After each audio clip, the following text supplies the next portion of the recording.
Nous allons démarrer. Bezrat Hashem, Brochim Habayim. Vous êtes toutes les bienvenues. Là, on va Toda démarrer donc Rabba.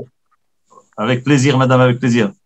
Donc, nous sommes jeudi 1er avril 2021, le 19e jour du mois de Nissan.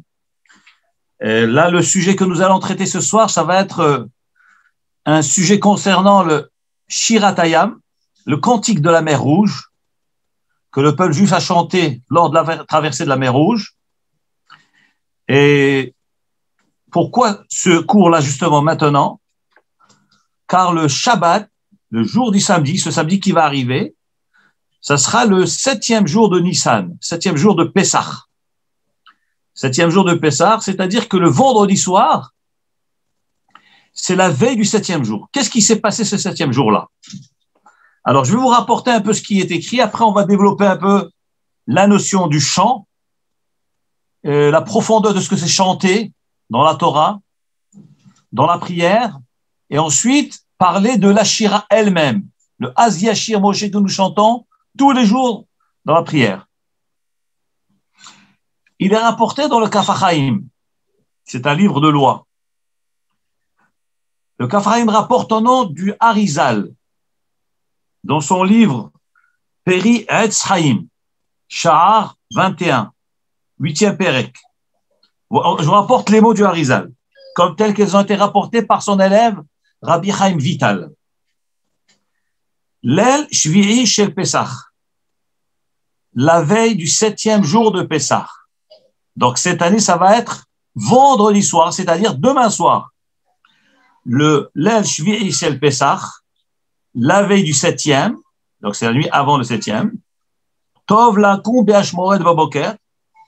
Il y a une tradition, il est bon de se lever tôt le matin, c'est-à-dire avant la nuit, avant la fin de la nuit. Likrot sod kriat yamsouf, lire le sod, le secret de l'ouverture, de la déchirure de la mer Rouge. Ce secret figure dans le Zohar HaKadosh. Et ensuite, il continue et dit, Arizal, et après avoir fait cette veillée-là, apparemment d'après lui c'est la fin de la nuit, nous avons l'habitude de lire dans la prière du matin, samedi matin, ce samedi qui va arriver, ce Shabbat, nous avons l'habitude de lire dans la Torah la paracha de Béchalach. Cette fameuse paracha qui traite justement de la traversée de la mer Rouge, dans laquelle figure la Shira. Et donc nous devons lire toute cette paracha de Béchalach, inclus la Shira, jusqu'au verset Kani Hashem Rofecha, car c'est moi Hashem ton guérisseur. Dit le Harizal que ce passage que nous allons lire, donc mis à part la veillée que nous faisons le vendredi soir, il y a aussi la prière du matin, ce passage que la paracha de Béchalach, et il dit le Harizal que lorsque nous lisons la Shira dans la Torah, le samedi matin, il faut la lire bi'itlaavut, avec entrain et avec effervescence, ke'ilu ou omed alayam, comme si lui-même se trouvait les pieds dans la mer Rouge. Veroe hanes, et il vit le miracle, ve'omer shira, et il dit un chant. Voici les termes qu'emploie Rabbi Chaim Vital, l'élève du Harizal, au nom de son maître, le Hari HaKadosh. Donc, je récapitule, la veille du 7e jour, donc ce sera ce vendredi soir, il dit vers la fin de la nuit, nous avons l'habitude de lire, donc d'étudier les passages du Zohar, c'est les secrets de la Torah, qui traitent de la traversée de la mer Rouge, et ensuite dans la prière, nous lisons Béchalach avec la Shira, et il faudrait la lire avec entrain et joie, comme si on s'y trouvait. Ça, c'est le minhag qui est rapporté au nom du Harizal. Maintenant, dans les communautés de part du monde, par exemple au Maroc, nous avions l'habitude de faire cette veillée la veille du 7e jour. Par exemple, demain soir, nous, on avait l'habitude de la faire après le repas. Après le repas, vers le coup de minuit, on allait faire cette veillée qui ne durait pas toute la nuit. Elle est courte, la veillée. Elle dure 2 heures d'étude. Ça, c'est le minhag au Maroc. Après, on allait dormir et on se levait tôt pour faire la prière du matin. Maintenant, le Kaf HaChaim rapporte le minhag du Harizal que véritablement, l'idéal, c'est de la faire à la fin de la nuit. Maintenant, d'où vient l'origine de ce minhag-là que rapporte le Harizal? Je vais vous lire un peu ce que la Torah nous dit dans la paracha de Béchalach. Il est écrit dans un verset, dans le paracha de Béchalach, chapitre 14, verset 5. Vayugad lemelech Mitzrayim. On a rapporté au roi d'Égypte, Ki barach ha'am, que le peuple était en fuite. Vayhafer leva paro va'avada vela'am. Lorsque le roi, apprenant que le peuple juif s'était enfui d'Égypte, on va expliquer ça veut dire fuir. Pourquoi fuir? Lorsqu'il a appris la nouvelle, alors son cœur s'est retourné, le cœur du pharaon et de ses serviteurs, pour aller poursuivre le peuple juif et les ramener. Vayomeru, et ils ont dit, Mazot asinu. Donc le pharaon et ses serviteurs ont dit, qu'avons-nous fait? C'est-à-dire, nous avons commis une erreur d'avoir libéré les Juifs, car nous avons libéré le peuple juif. Il ne fallait pas les libérer. Je vous lis ce que Rashi explique sur ce verset-là. Qu'est-ce que ça veut dire, Vayugad, le Melech Mitzrayim? Il a été raconté. Dit Rashi au nom de la Mechilta, que lorsque Paro voulait libérer le peuple juif, suite aux 10 plaies, alors il leur a dit, écoutez, moi je vous libère, comme vous l'avez demandé, pour 3 jours. Vous avez dit, vous voulez aller dans le désert, faire un sacrifice pour Dieu, votre Dieu, ça va prendre 3 jours, ok, pas de problème, maintenant je vous libère. Au départ, il ne voulait pas les libérer du tout. À la fin, il a dit, bon alors je libère que les hommes. Ensuite, il était obligé de libérer les hommes, les femmes et les enfants. Et il a dit, ok, pour 3 jours. Qu'est-ce qu'il a fait? Il a envoyé parmi le peuple juif des espions qui ont guetté le peuple juif tout au long du chemin. Arrivé au 3e jour, ces espions-là ont constaté que le peuple juif ne faisait pas marche arrière. Il poursuivait sa route dans le désert. Et alors, ces espions-là sont revenus chez le pharaon pour lui annoncer la fuite, que ce peuple était décidé de fuir et que ce n'était pas seulement 3 jours de départ, c'était carrément quitter l'Égypte. Voilà ce que dit Rashi. Après avoir atteint 3 jours qu'ils ont fixés avec le pharaon, après avoir constaté que le peuple ne revenait pas en Égypte, ils sont venus annoncer au pharaon, Bayom arrivé le 4e jour. Donc ça leur a pris un jour pour revenir. Le 4e jour, ils annoncent au pharaon que le peuple fuyait. Bachamishi ou Bashishi. Le 5e et 6e jour, l'armée du pharaon s'est formée et ils ont poursuivi, ils ont donc rattrapé tout ce retard, cet écart de temps, et ils sont arrivés donc au pied devant le peuple juif, l'El Shvi'i. C'était la veille du 7e jour de Nissan. Parce que n'oublions pas, ils ont été libérés le 14 au soir. 7 jours plus tard, ils sont au pied de la mer. Et là, l'armée du pharaon était aussi à côté. Et dit Rashi, l'El Shvi'i Yardu Layam, la veille du 7e jour de leur départ de Mitzrayim, les bénis Israël sont descendus dans la mer et toute la nuit, donc ils ont traversé la mer. Les Mitzrayim les ont poursuivis dans la mer. Le matin tôt, les bénis Israël sont sortis. Le Midrash dit que lorsque le dernier des bénis Israël a quitté la mer, le premier des Égyptiens est rentré dedans. Lorsqu'ils étaient donc dedans, ils ont été engloutis, etc., avec tout ça que nous connaissons. Mais ça s'est passé donc dans la nuit, la veille du 7e jour. Et le 7e jour au matin, les Israël sont sortis carrément de la mer. Voilà ce que dit Rachid. Et ensuite il dit, l'écart c'est pour cela, Amrou, Anu, Korim et Ashira, Bayam Shvi'i. C'est pour cela que nous lisons le 7e jour, l'Ashira. Voilà ce que nous dit Rachid. Donc nous voyons que, comme dit le Harizal, pourquoi nous devons rester réveillés une partie de la nuit? Parce que c'est un moment extraordinaire, propice, où le peuple juif a une chance unique, historique. Hachem a fait un miracle, que la mer s'ouvre. On n'a jamais entendu dans l'histoire, jusque-là, une mer qui s'ouvre. On a vu des fleuves desséchés, mais une mer qui se coupe en deux, aurait été en 12 chemins. On verra après que c'était pas en 2 chemins, c'était en 12 coupures. C'est quelque chose d'unique.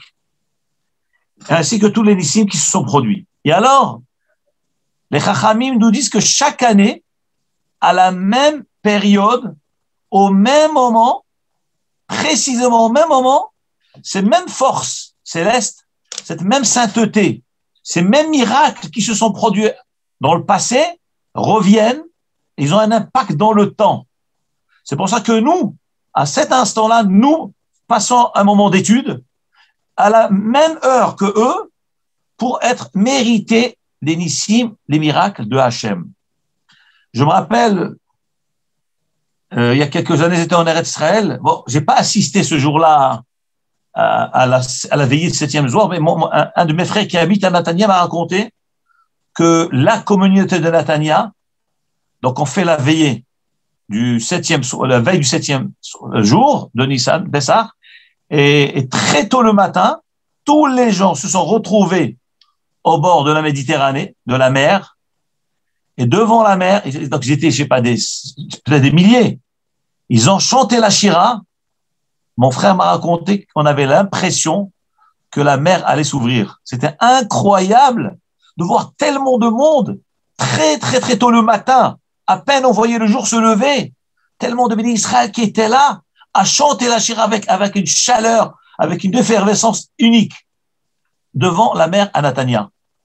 Et c'est impressionnant parce qu'on a cette foi très forte que les miracles reviennent, que ces moments propices reviennent, et que sinon on est méritant, Akadosh Baruch Hu peut nous révéler des choses.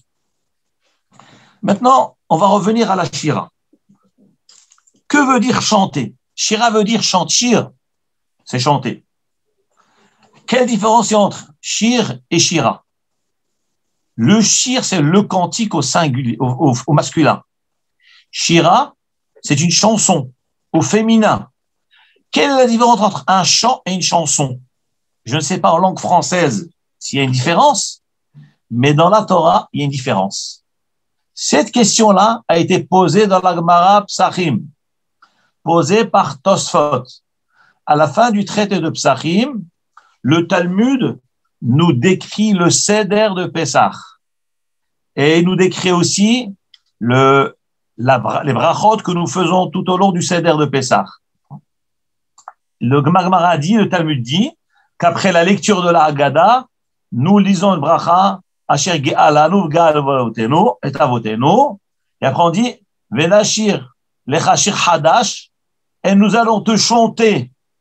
Donc nous disons à Hachem, la nuit du Seder, Venashir Lechashir Hadash, nous allons te chanter Hachem un chant nouveau, Al Geulatenu, pour notre délivrance, Ve'al Pedut Nafshenu, sur la survie, le secours de notre vie. Ba'uchata Hashem Ga'al Israël. Et là, nous vivons la deuxième coupe du Seder de la Haggadah. Demande alors Tosfot. C'est les Chachamim du Moyen-Âge qui ont vécu en France. Il y a 700 ans, 800 ans.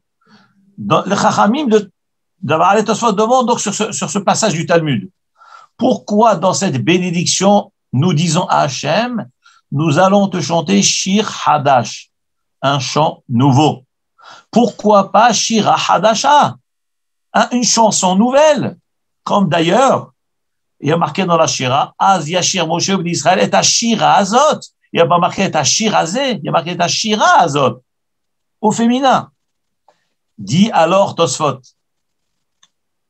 Nous savons qu'Akadosh Baruch Hu a fait dans la nature des choses que l'homme, physiquement, est plus fort que la femme. Au niveau physique, il est plus robuste.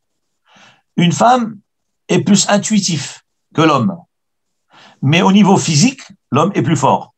C'est pour ça que les travaux difficiles, on le donne à un homme. Les travaux moins difficiles, on le donne à une dame. Nous dit Tosfot, lorsque nos chachamim parle de chant, de chanson au féminin, c'est qu'on parle d'une chanson qui n'est pas forcément éternelle. C'est-à-dire une délivrance qui n'est pas définitive. Et c'est ce que nous vivons, justement, c'est ce que nous voyons. La libération d'Égypte, c'est vrai, certes, on a été libérés, mais nous sommes dans la galoute. Après l'Égypte, c'est vrai, on a été en Eretz Israël. Il y a eu le Beth Amikdash, il y a eu le temple, mais nous l'avons perdu, le temple. Le premier, ainsi que le deuxième, et nous nous sommes retrouvés encore une fois dans l'exil. Donc nous avons chanté pour Hachem, mais c'était une chanson au féminin, c'est-à-dire qui était faible, pas dans toute sa puissance. Mais lorsque nous disons dans la Haggadah, tout le seder de la Haggadah, et réveiller l'espoir du peuple juif, réveiller la foi dans le peuple juif, et manger cette matzah qui n'a pas levé, qui a été, pourquoi? Parce que les Israéliens ont été empressés. Pourquoi on a besoin de manger ça pendant le seder de Pessah? Pourquoi la Torah nous le demande? C'est pour réveiller en nous la foi que même si la galoute revienne, comme c'est le cas maintenant, nous sommes en exil, ça fait presque 2000 ans, la Torah nous montre, attention, tu as vu l'histoire de la matzah? Lorsque la fin de l'exil est arrivée, on n'a même pas eu le temps de laisser lever la patte. Hachem a dit, je vous libère immédiatement. Immédiatement. C'est ça la émouna que la matzah nous rend dans le cœur. C'est que tout a une limite. La souffrance a une limite. La diaspora et l'exil a une limite. À tel point que la matzah, elle ne lève pas. Immédiatement, tu la manges comme elle est. Eh bien, c'est ça l'histoire de la galoute. Et nous dit Tosfot, c'est pour cette raison-là que la fin de la Haggadah, lorsqu'on dit à Hachem, nous allons te chanter dans l'avenir. Shir Hadash, un chant au masculin, c'est-à-dire dans toute sa force, toute sa puissance. Et cette fois-ci, il n'y aura plus d'exil, il n'y aura plus de galoute, ça sera une libération éternelle. Voilà ce qu'il dit Tosfot. Donc nous voyons que dans le chant, il y a ces notions de différence, féminin ou masculin. Et donc nous comprenons déjà chez nous, il y a marqué Shira Azot, c'est au féminin, c'est-à-dire que Hachem, vous savez, malgré tout qu'on allait replonger dans l'exil, bien qu'on était en pleine libération, en plein miracle extraordinaire, Hachem savait que la galoute allait revenir. Donc Shira. Mais plus tard, nous allons faire un shir. Que veut dire chanter? Pourquoi chanter? Peut-être vaut mieux aller étudier. Que signifie le chant? Alors regardez ce que nos Chachamim nous enseignent.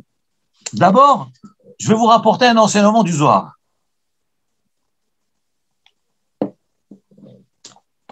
Vous savez que dans la prière, dans Ishtabach, avant le Kaddish, tous les jours de la semaine, inclus Shabbat, on dit Ufrein Ishtabach Shimchalad Malkenu, que ton nom soit loué, élevé, toi, Hael, Hamelech, Hagadol, Vakadosh, etc. Toi, Hachem, le grand et fort. Et ici, il y a 13 définitions de ce que c'est le chant et la louange. 13 shvachim que nous donnons à Hachem. Je vais vous les lire. Kilecha na'e Adonai Elohenu. Car à toi convient Hachem notre Dieu. Veloke avotenu, et le Dieu de nos ancêtres. Le'olam va'ed, à jamais. C'est à toi que revient ces louanges que nous allons exprimer à ton égard. Lesquelles? Shir, le chant. Ushvacha, la louange. Hallel, une sorte de louange. Zimra, c'est aussi une sorte de chant. Oz, l'audace. Ou même Shala, la royauté. Netzach, la victoire. Gedula, la grandeur. Gevura, la force. Teila, encore louange. Vetif Eret, splendeur. Kedusha, sainteté, Malchut et la royauté. Là, nous avons 13 termes qui parlent de louange, louange, louange, louange, mais nuancés. Une fois, c'est à travers la grandeur, une fois, c'est à travers la gloire, une fois, c'est à travers la royauté, une fois, c'est à travers la splendeur, une fois, c'est la sainteté. Mais il y a là 13 expressions. Le Zohar HaKadosh nous dit, comme dit Rabbi Shimon Bar Yochai, D'où viennent ces 13 louanges-là?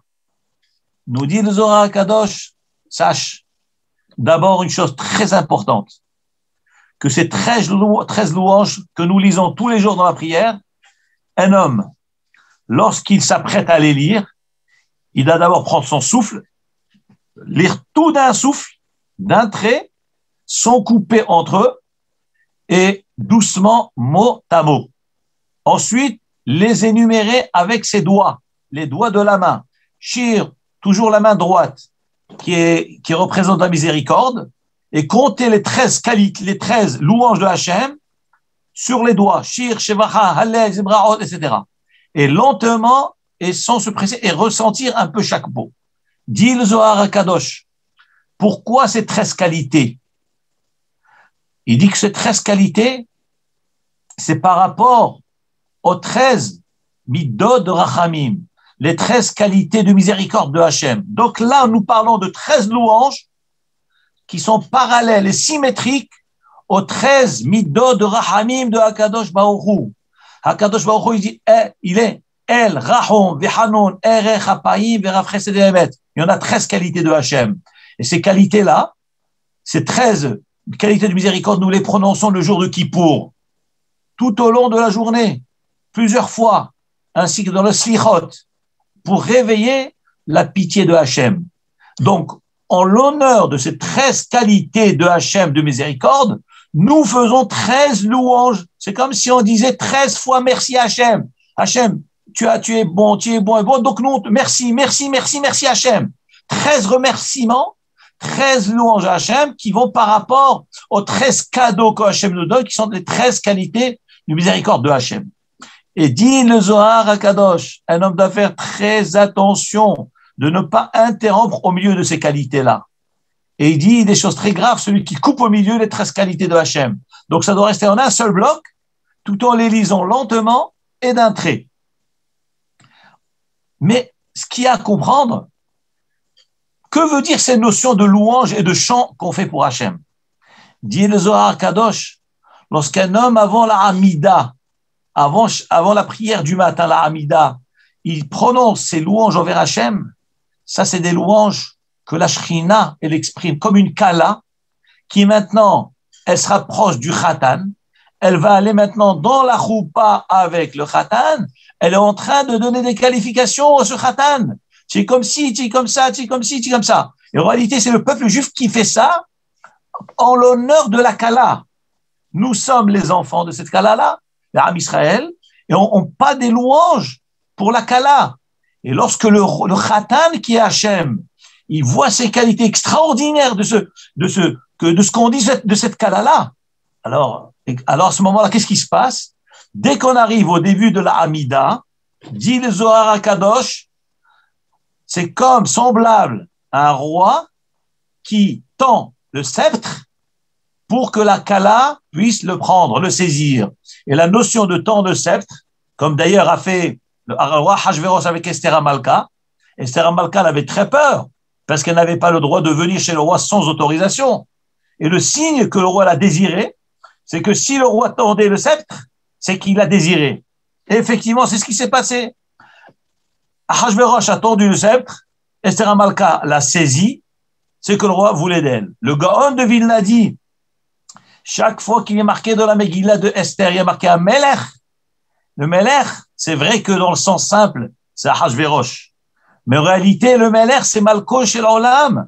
Il dit le Gaon de Vilna, ça fait allusion à Hachem. Même dans la Megillah de Esther, lorsqu'il y a marqué le mot Melech, ça fait allusion à Hachem. Et Malka, c'est qui? C'est la Shrina qui est dans la Galoute. C'est la fameuse Kala. Et à ce moment-là, lorsqu'il est marqué dans la Megillah que le roi a tendu le sceptre à la Kala, c'est qui? C'est Akadosh Baruch Hu qui a tendu le bras à la Kala, c'est-à-dire qu'il est accepté, il a fait un acte favorable envers elle. Eh bien, c'est exactement ce qui se passe. Après avoir exprimé les 13 louanges de Ishtabach Shimcha La'ad Malkenu, les 13, Shirush Vacha, à ce moment-là, donc c'est les enfants qui parlent, qui expriment les qualités en l'honneur de Hachem, mais qui liées à cette Kala, qui est la Shrina. À ce moment-là, lorsque la Hamida va arriver, là, le Zohar Kadosh dit que Kadosh Baruch Hu tend la main à la Kala, Et là, il y a ce qu'on appelle Yichud HaShalem, l'union du couple qui se fait à la Hamida. Ça veut dire que le moment de la Hamida, lorsque nous sommes debout devant Hachem, c'est ce qu'on appelle dans la Kabbalah le moment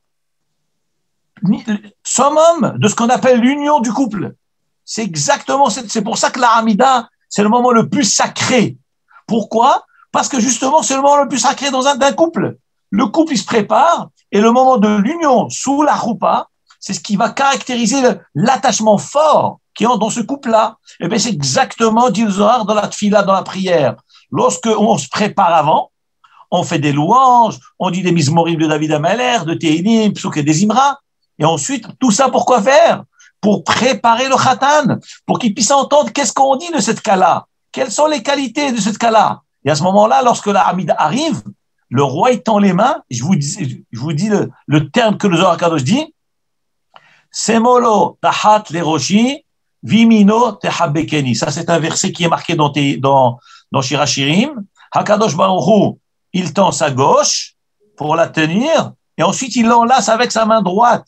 Voilà ce qui se passe au moment de la Hamida, lorsque la Hamida elle démarre. Donc c'est une union extraordinaire. Et ça, c'est grâce à quoi? Au tfilot du Am Israël. Lorsque les Israël font des tfilot et se préparent. Mais nous voyons que tout cela se fait qu'à travers les 13 shvachim que nous venons de dire. Nous découvrons donc que les louanges et les chants, c'est quelque chose d'incroyable. On ne peut pas imaginer la vie autrement. On ne peut pas imaginer le monde autrement sans les shvachim que nous faisons à Hachem. Vous savez, les Chachamim nous disent que lorsque Akadosh Baruch Hu a créé le monde, ensuite il a créé Adam Arishon, le pasuk dit Ze Sefer Toldot Adam. Ceci est le livre Toldot des descendants de Adam.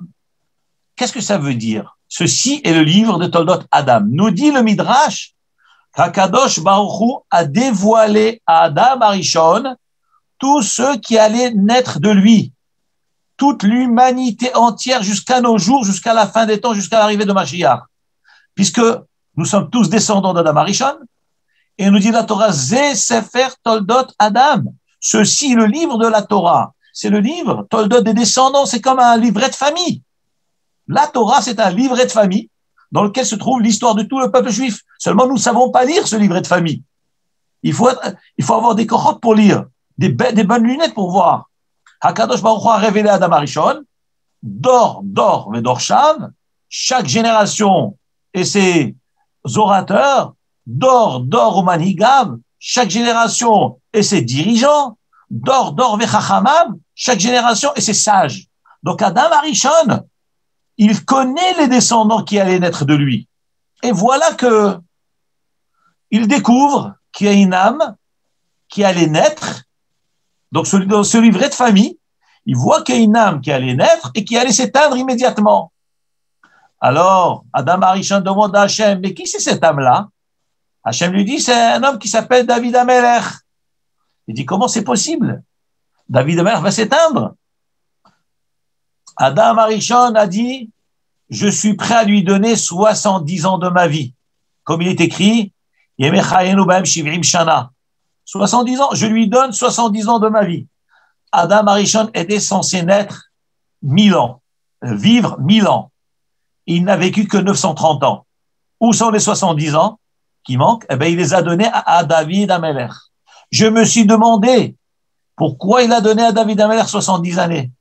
Parce qu'il a vu que cette Neshama est une Neshama unique en son genre. C'est une Neshama qui allait écrire le livre de Tehilim. Je ne veux même pas penser comment on aurait imaginé le monde sans le Tehilim. Mais comment on aurait prié?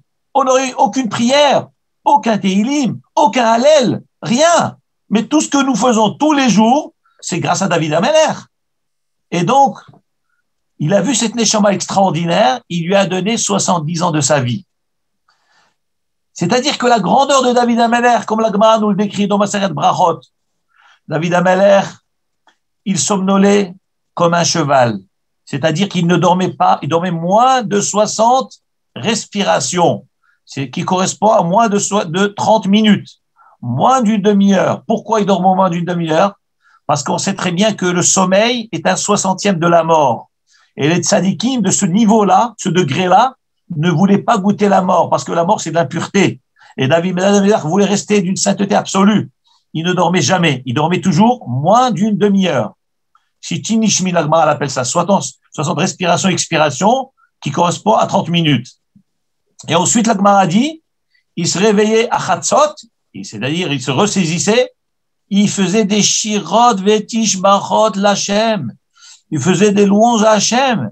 Et ensuite, David Ameler, jusqu'au matin. Ensuite, il a écrit le livre de Tehilim, composé de 150 Mizmorim. L'Agmara dit, tout celui qui lit Sefer Tehilim, Ma'ale Ali Alav, moi je considère comme s'il a étudié les passages les plus difficiles de la Torah. Comme Ahalot, et tous les périodes, les passages les plus difficiles des Mishnayot, comme s'ils avaient étudié celui qui fait le Sefer Tehilim. Évidemment qu'un homme doit se fatiguer dans l'étude de la Torah. Maintenant, lorsqu'on est fatigué, on n'arrive pas à se fatiguer, à avancer dans l'étude, on fait Tehilim. Ou bien lorsqu'on est dans un passage de difficulté, où Chazvé Shalom, l'Arab Israël est en détresse, ou il y a des malades, on fait le Tehilim. Ou bien lorsqu'on est dans la Tfila, on fait le Tehilim. Et tout est dans le Tehilim. Il a été écrit Beruach HaKodesh. Ça, Adam Arishon a vu cela. Et encore une fois, tout le Tehilim, c'est quoi? Comme son nom l'indique, Tehilim, c'est Tehilot, Shirot, Vitishmachot. Tout le livre, c'est que des louanges pour Hachem. Encore des louanges, et encore des chants pour Hachem. On voit l'importance de ce que c'est chanter pour Hachem, louer pour Hachem. Le Gaon de Vilna a eu un de ses élèves s'appelait Rav Israël Miskolov, qui a écrit un livre qui s'appelle Pe'at HaShulchan, sur Zraïm. Et Rav Israël Miskolov témoigne que le Gaon de Vilna un jour lui a dit que Baruch Hashem aujourd'hui, j'ai pu finir Kol HaTorah Kula. Et on ne peut même pas s'imaginer la chokhma du Gaon de Vilna. On ne peut pas s'imaginer. Il connaissait toute la Torah entière, dans tous les sens, la Kabbalah, le Zohar, tous les passages plus difficiles. Ça, c'était le Gaon de Vilna. Et le Gaon a dit que si je pouvais diviser mon temps en deux, une moitié pour l'étude, une moitié pour la musique. Pour le shir, il dit le Gaon de Vilna. Il dit pourquoi? Il dit parce qu'un homme, pour atteindre des sommités dans Avodat Hashem, il a besoin de shir. Le shir ne vient qu'avec Ruach HaKodesh. Ça déclenche le Ruach HaKodesh. Et d'ailleurs, le Rambam rapporte ce que l'Agmara nous dit. En shrina shora. La shrina ne se pose sur un homme. Lo mitoch atzvut, ni dans la tristesse. Lo mitoch atzlut, ni dans la fainéantise. Velo mitor tsar, ni dans la mitor simcha shel mitzvah. Dit le Rambam, comme dit la Gemara, le Ruach HaKodesh, la divinité, la spiritualité ne se pose sur l'homme qu'à travers la simcha. Comment ils vont avoir cette simcha? C'est en chantant. Comment on chante? Shirot vetishbachot l'Hashem itbarach. Le Midrash nous raconte, il demande comment se fait-il que lorsque Yosef a été vendu par ses frères, et que les frères en sont venus annoncer à Yaakov Avinu que Yosef, Tarov, Toraf, Yosef a été déchiqueté par une bête féroce et qu'il est mort. Et voici sa tunique pleine de sang, alors que c'était du sang de chevreau. Comment Yaakov Avinu, qui était prophète, qui était Navi, lui pouvait pas deviner qu'ils étaient en train de raconter des histoires, que c'était eux qui l'avaient vendu et que c'était un coup monté? Comment il pouvait pas savoir cela? Et à part cela, le problème, comment pendant les 20 ans qu'il était au Mitzraïm, ou les 22 ans qu'il était en Égypte, il était Betzahar. Quoi, il pouvait pas savoir que son fils était vivant. Mais au Ruach HaKodesh de Yaakov Avinu, il était prophète Yaakov Avinu, puisque nous voyons, Vayelen Bamakomao, il s'est couché dans cet endroit-là, Vayahalob Soulam, il a rêvé l'échelle, il a vu les malachim, quoi? Il voit les malachim, il voit le ciel, il voit tout, et il voit pas que son fils est encore vivant. Comment c'est possible? Nous dit Rashi, c'est parce que lorsqu'il a appris la nouvelle, il s'est attristé, le Ruach HaKodesh l'a quitté, il pouvait plus rien voir. Il a perdu toutes ses capacités. Lorsque on lui a annoncé la mauvaise nouvelle, il n'a pas eu le temps de réagir. C'est fini. Ruach HaKodesh, elle s'en va. Lorsqu'il n'y a pas de simcha, Ruach HaKodesh s'en va. Et il a rapporté aussi dans le Rambam que les Nevi'im Arishonim, les Nevi'im, pour pouvoir prophétiser, ils devaient jouer d'instruments de musique.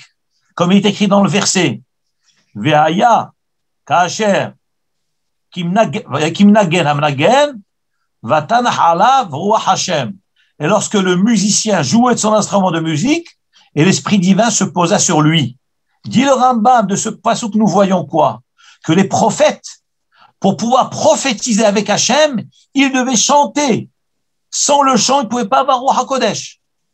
Et d'ailleurs, le roi Shaoul, le roi d'Israël, lorsqu'il avait des moments difficiles de crise, il avait un Ruach mauvais esprit qui le perturbait et qui perdait ses moyens, il faisait appeler David Amelech, le jeune David, qui n'était pas encore roi, pour venir lui jouer de l'harpe.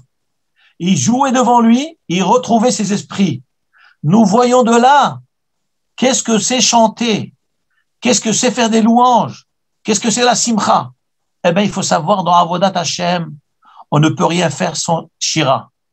Le plus grand kavod que nous pouvons donner à Hashem, c'est dans le shir.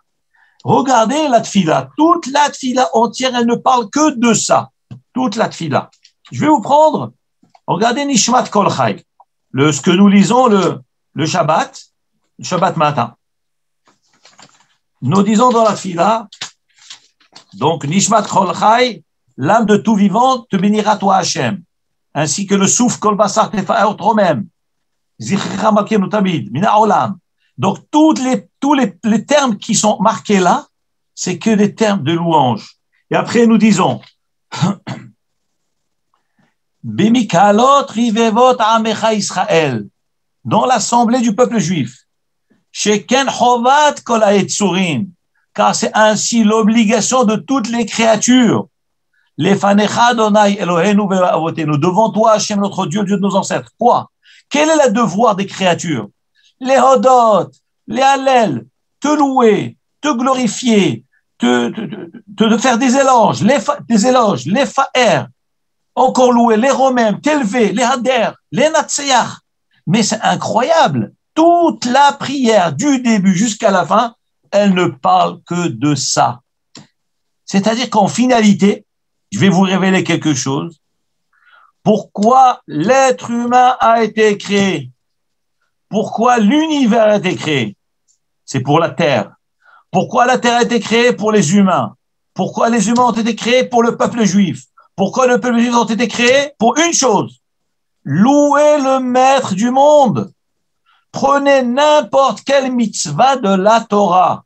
N'importe laquelle. Vous verrez que la mitzvah, elle est liée à la louange de Hachem. La reconnaissance de Hachem. Je fais une bénédiction sur un fruit, Baruch Ata Hachem, béni soit l'Éternel, maître du monde.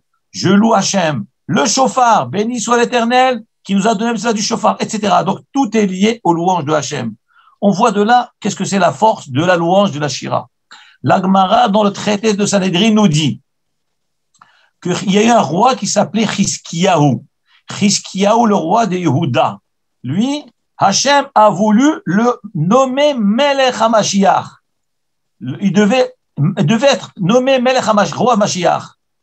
Mais comme il n'a pas chanté à Hachem, Hachem lui a fait 2 miracles, il n'a pas chanté à Hachem, donc Hachem lui a pas donné cette qualité de Mashiach. Parce que Hachem lui a fait 2 miracles. Premier, c'est que on lui avait annoncé qu'il devait mourir, et il a fait tchouva. En réalité, pourquoi il devait mourir? Le Navi est venu lui dire cela, Navi Yeshaya, parce qu'il s'était pas marié, et après il s'est marié, et il a pu revivre.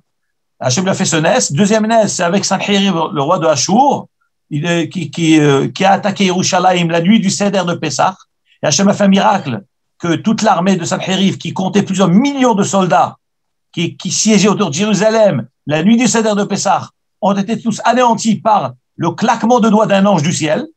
D'après certains, la Gemara du Sanhedrin, c'est le chant d'un ange. Un ange a chanté. Ils sont tous morts par le chant d'un ange. Et ça, c'est un miracle qu'Hachem a fait au peuple juif. Regardez la force du chant. Et le roi Hizkiya n'a pas remercié Hachem. Donc Hachem lui a pas donné cette chance d'être Mashiach. On voit encore une fois que toute la notion de sauver, c'est lié au chant et au shir. Revenons maintenant à la shira. Donc on voit que l'importance du shir. Ici dans la shira, il y a marqué Az Yashir Moshe Uvni Israël. À ce moment-là, Moshe va chanter Uvni Israël ainsi que le Bni Israël. Les Chachamim posent une question fondamentale, comme il est rapporté dans le Midrash ainsi que dans la Gemara. Il est dit Az Yashir Moshe. À ce moment-là, Moshe chantera. La Gemara dit, mais d'ailleurs le Zohar Kadosh aussi pose la même question. Mais il fallait dire Az Shar Moshe. À ce moment-là, Moshe a chanté, c'est-à-dire au moment de la traversée, lorsqu'ils sont sortis de la mer, comme je vous ai dit, le 7e jour au matin tôt, ils sont sortis de la mer, il a chanté. Donc il fallait dire Az Shar Moshe. Moshe a chanté. Pourquoi il est marqué Az Yashir? Il va chanter. Et aussi marqué Israël, aussi eux. Alors nous dit le Midrash, d'ici nous voyons, nous apprenons de là Tichyat Hametim Minatora. De ce verset-là, nous apprenons la résurrection des morts dans la Torah. Parce que certains demandent où c'est marqué dans la Torah que les morts vont ressusciter.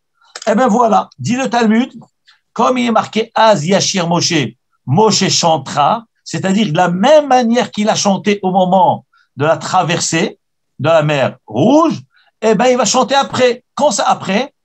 La Atid Lavo.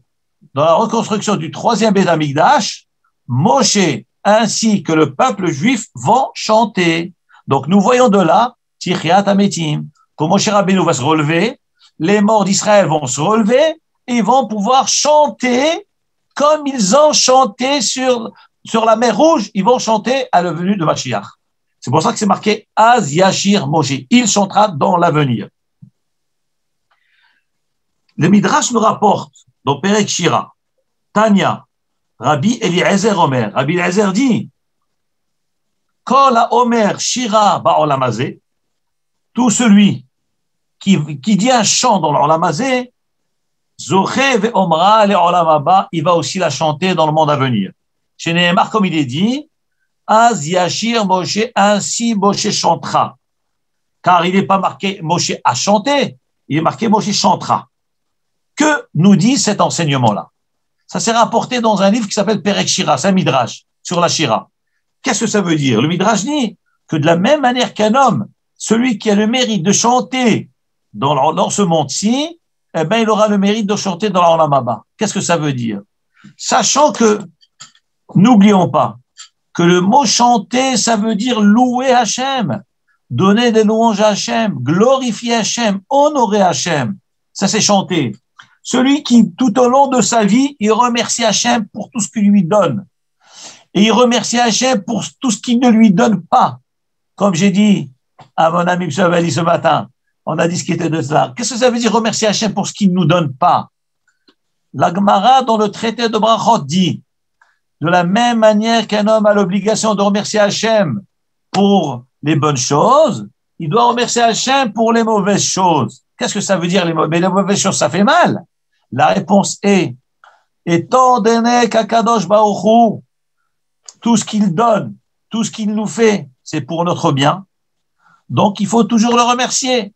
Pas seulement ce que j'ai demandé et qui m'a donné, que je dois remercier. Merci pour ce que tu m'as donné.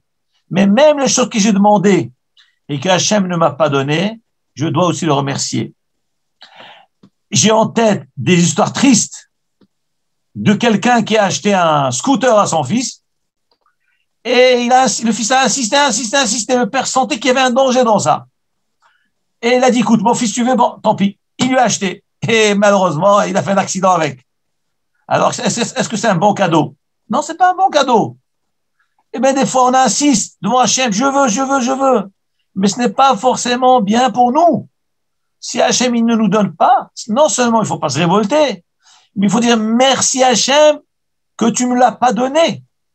Merci Hachem comme tu ne me l'as pas donné. Donc, on voit qu'il faut remercier Hachem pour ce qu'il nous donne. Il faut remercier Hachem pour ce qu'il ne nous donne pas, parce que le fait de ne pas nous donner, c'est qu'Hachem a jugé que c'était dangereux pour nous. Et il a bien fait de ne pas nous le donner. Donc, remercier Hachem. Regardez ce que dit le Midrash. Az Yashir Moshe. À ce moment-là, Moshe va chanter. Dit le Midrash.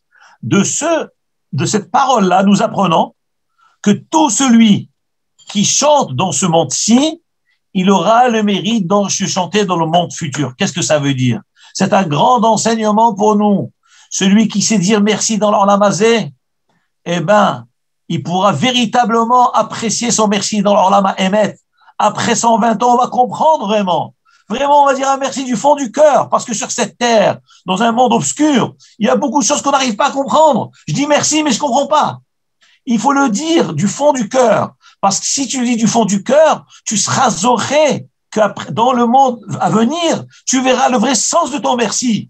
Vraiment, la chose que tu as demandé qu'on t'a pas donné, et que tu as obéi au Chachamim, et que tu as dit merci à Hachem, et ben, plus tard, dans le temps à venir, tu comprendras, tu auras le sro de dire vraiment, ah, maintenant, heureusement que j'ai dit merci à Hachem. Voilà ce qu'il veut dire ce midrash-là. Celui qui dit merci dans ce Olam Hazé, il dira merci dans Olam Haba, il pourra comprendre le sens profond de cela. Et d'ailleurs, le Zohar Kadosh, que nous avons fait hier, avec Zohar dit, le Zohar Kadosh, il dit que beaucoup de lacunes arrivent à l'homme. Et il n'arrive pas à comprendre. Il faut savoir qu'un homme ne doit pas chercher à comprendre parce qu'il n'est pas toujours en mesure de comprendre. On n'est pas toujours en mesure. Les tzadikim de la génération, eux, ils savent ce qui se passe. Ils connaissent le sens profond de chaque chose, de chaque difficulté. Une chose que nous devons retenir, c'est que nous devons, be'emuna shelema, tout ce qu'Hachem nous envoie, il faut être convaincu que c'était pour notre bien. C'était pour notre bien. Il y a quelques années, j'ai entendu de Rafteboul, le Dayan de Lyon. Il était venu avec Slema, il avait dit qu'un jour, il a donné un machin, une parabole. Un monsieur marchait dans la rue, et puis tout d'un coup, en marchant, il reçoit un coup terrible par derrière, de quelqu'un qui donne un coup mortel. Il lui a coupé le souffle, il n'arrivait plus à respirer. Il a dit, mais qui c'est cet ennemi-là qui m'a frappé tellement fort? Il se tourne, qu'est-ce qu'il voit? Il voit que c'était son meilleur ami qui l'avait frappé. Il dit, quoi? Toi, tu me donnes ce coup-là, tu as failli me tuer. Il n'a pas compris. Eh ben, dit Rav Teboul, dans ce monde, des fois, on reçoit des coups très durs. Mais il faut savoir qui c'est qui nous les a donnés. C'est notre meilleur ami. C'est Akadosh Baruch Hu. Est-ce qu'on va douter de lui? Est-ce qu'on va avoir un doute sur sa façon de gérer le monde? On a un coup très dur. On perd dans une affaire Chas v'Shalom. On a un souci de santé Chas v'Shalom, que Dieu en préserve. On va douter de Hachem? On peut pas douter de Hachem. C'est qu'Hachem, tout ce qu'il fait, c'est pour le bien. Et nous devons faire Heshbon HaNefesh. Accepter ce que Hachem nous envoie. Il faut accepter ce que Hachem nous envoie. Ça, c'est un grand moussard. Et ça, c'est ce qui est marqué dans la Shira. Az Yashir Moshe. Le chant, il suffit pas seulement de chanter maintenant. Tu le chantes avec Emouna, mais si tu le chantes avec conviction que c'est vrai, je chante pour Hachem, merci Hachem ce que tu me donnes, eh ben, tu vas avoir le sroud de chanter dans l'avenir. Tu pourras comprendre ces événements que tu n'as pas pu comprendre dans ce monde-ci, tu comprendras plus tard. Et là, tu viendras dire à Hachem, ah, heureusement que je me suis pas révolté. Heureusement que j'ai accepté. Voilà le chidouche de la Shira. On va avancer un peu dans la Shira. Après, il y a marqué, donc, Moshe et Israël vont chanter. Le Midrash rapporte par quel mérite les Israël ont été sauvés et qu'ils ont fait la Shira. Eh bien, les Chachamim nous dévoilent que dans le mot Az, à ce moment-là, c'est le nombre numérique de 8. Aleph et Zayin. Aleph, c'est 1. Zayin, c'est 7. Ça veut dire 8. 8. Az Yashir Moshe. Nous dit le Midrash, Tanchuma Kadoum. Il dit que Bisrout, quoi les Am Israël ont pu chanter. Yamar Rabbi Nechemia Bisrout Ha'emuna chez Eminu. Par la Emuna. Et parce qu'il est marqué, Az Yamena'am. Il y a un deuxième Midrash où c'est rapporté la même chose. Rabbi Nechemia, il rapporte aussi à notre enseignant Bisrout la Mila. Parce qu'ils ont été circoncis au 8e jour. Et Aleph, c'est Aleph et Zayin, c'est 8. C'est un mitzvah de Mila. Par le sroud de la Mila, ils ont été sauvés. On va avancer un petit peu. Qu'est-ce qui a marqué? Les bénis Israël ont donc chanté avec Moshe Rabbeinu. Et Ashira Azot, ce chant-là. Vayomeru les morts. Ils ont dit les morts en disant. Que veut dire ce mot, les morts? Pour dire. Le Midrash Tanchuma nous rapporte ici que les morts, ça veut dire pour l'avenir. C'est-à-dire que nous avons un devoir de transmettre les histoires de la traversée de la mer Rouge à nos enfants. D'ailleurs, c'est ça la mitzvah du Seder de Pessah, de Vigat Alvincha. Tu raconteras à ton fils. C'est-à-dire que Hakadosh Baruch Hu nous demande à travers cette shira-là, Az Yashir Moshe. Ça a été dit par prophétie, mais la prophétie a révélé à Moshe Rabbeinu que cette mitzvah de raconter la sortie d'Égypte et raconter la traversée de la mer Rouge, C'est les morts. C'est quoi Yomoulou les morts? C'est pour dire, ça veut dire pour transmettre à nos enfants. D'où l'obligation de transmettre tout au long des générations, chaque fois l'histoire de la Shira. Chaque année, on parlait à nos enfants, on racontait l'histoire des Nissim, de Kirat Yamsouf, ainsi de suite. Il y a aussi rapporté autre chose dans le Midrash. Que veut dire les morts? Ça aussi, c'est très beau ce qu'il rapporte. Ça, c'est rapporté dans le Midrash Tehilim. Il y a un Midrash qui s'appelle Midrash Tehilim sur le Mizror, le psaume d'Alet, verset 24. Le Midrash dit Mahou les morts. Que veut dire les morts qui est marqué dans la Shira? Dit le Midrash Keshatem nichnasim betsara. Lorsque vous êtes plongé dans une détresse collective ou individuelle, Atomru anu osim milchama. Ne faut pas vous empresser à aller déclarer la guerre aux gens et aux nations. Pas du tout. Et là, Hashem ilahem lachem ve'atem taharishun ve'atem omrim shira. Voilà le contenu des mots. Je répète ce midrash-là. C'est un midrash fondamental. Il y a beaucoup de choses à tirer de ce midrash-là. Le midrash Tehilim dit que veut dire Vayomru les morts? Moshe Rabbeinu avec les Israéliens ont chanté à Shirazot les morts en disant que veut dire le terme les morts? Dit le midrash, les morts, c'est-à-dire c'est pour les générations à venir que lorsque Chazvé Shalom les Israël seront confrontés à des ennemis qui les accablent, ils doivent savoir pas déclarer. Évidemment, lorsqu'on est en cas de détresse, un danger imminent, il faut se défendre, c'est évident. Mais nous ne devons pas aller chercher déclarer la guerre aux nations. Il faut tout simplement dire Hashem ilahem lachem ve'atem taharishun.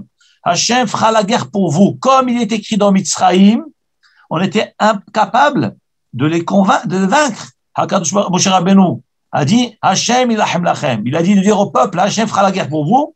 Ve'atem omrim shira, vous direz une louange. C'est-à-dire que il faut retenir cette leçon dans la vie. Lorsqu'on a une détresse, il faut dire Hashem, je confie tout entre tes mains et nous allons faire une shira. Sachez une chose, il y a une sgoula qui est rapportée au nom de Rav Hida Alav Shalom. Celui qui est en détresse ou qui a besoin de quelque chose ou qui est en tsara, il doit te mekabel sur lui. Blineder, si Hashem, tu me donnes cette chose-là, je ferai Nishmat Kol Chai. Je ferai un chant pour toi qui s'appelle Nishmat Kol Chai. Je peux vous certifier que moi, le Nishmat Kol Chai, je l'ai testé incroyable. Chaque fois que j'ai dû marier mes enfants, chaque enfant, j'ai dit Hachem, si tu m'aides à ce que mes enfants puissent se marier sans et que tout se passe sans difficulté, je ferai Nishmat avec tout mon cœur et mes larmes. Et je peux vous assurer, Baruch Hachem, j'ai marié 4 enfants. Chaque enfant, le lendemain du mariage, je me suis enfermé et j'ai fait Nishmat de toute ma neshama, de tout mon cœur et mes larmes.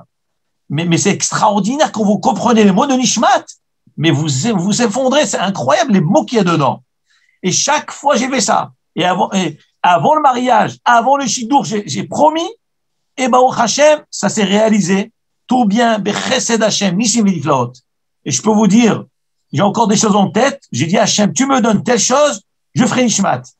C'est pas le moment, lorsque ça va arriver, je vous dirai, Be'ezrat Hashem, qu'Hashem nous donne le srout, je dirai en public. J'ai des choses en tête, mais je vous dis, ça fait frémir, ça fait transpirer, je vous assure. Pourquoi? Parce que dans le Nishmat Kol Chai, les Chachamim ont caché des sodotes incroyables dedans. C'est une louange d'une puissance terrible. Qu'est-ce que c'est en fin de compte? Agrandir Hachem, élever Hachem. Hachem ne veut que ça. Hachem ne nous a créés que pour ça. Il nous a donné les autres que pour le louer.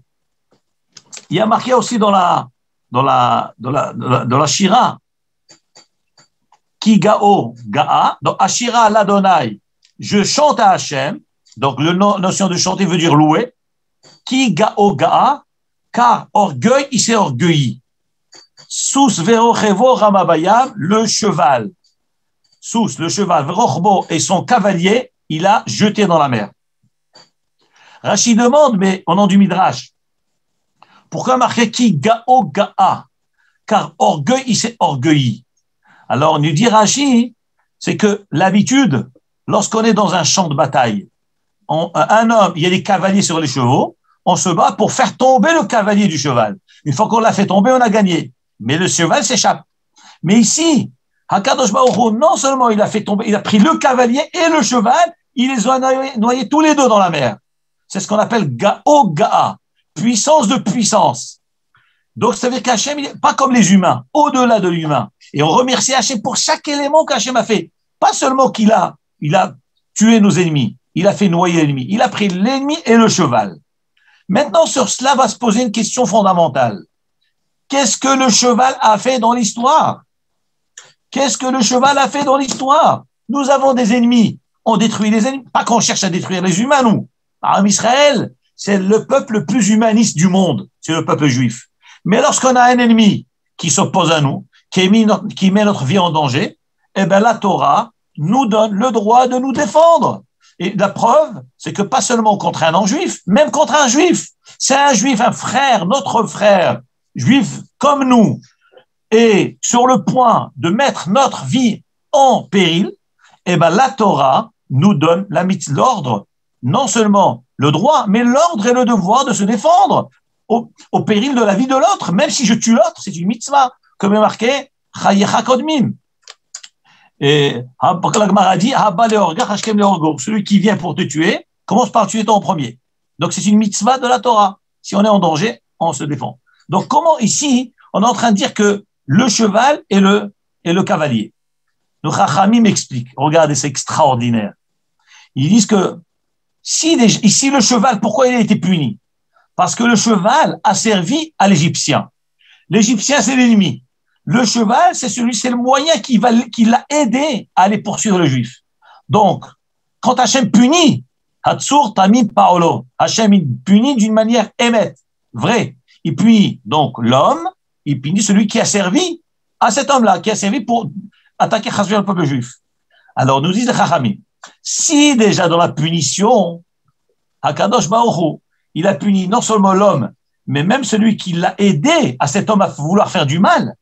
Alors, imaginez-vous dans la vie, celui qui fait les mitzvot, Hachem va le récompenser, mais même celui qui aide, celui qui fait les mitzvot, Hachem va l'aider. Exemple, une femme dans un couple, elle va aider son mari à aller étudier la Torah. Elle va dire, écoute mon chéri, va étudier la Torah, va écouter des shiurim, elle va le pousser, bien qu'elle n'a pas l'obligation d'étudier la Torah.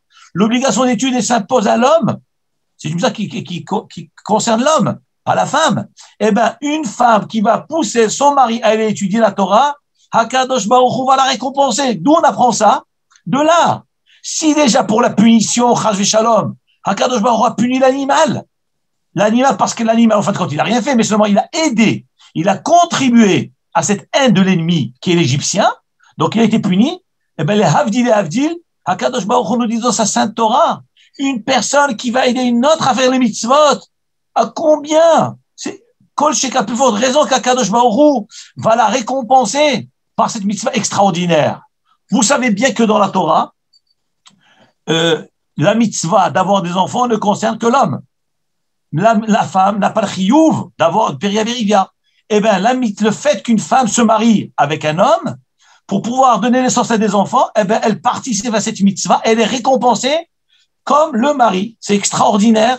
Même quelqu'un qui n'est pas obligé, mais le fait d'aider quelqu'un à faire une mitzvah, Hakadosh Baruch Hu le récompense pour cela.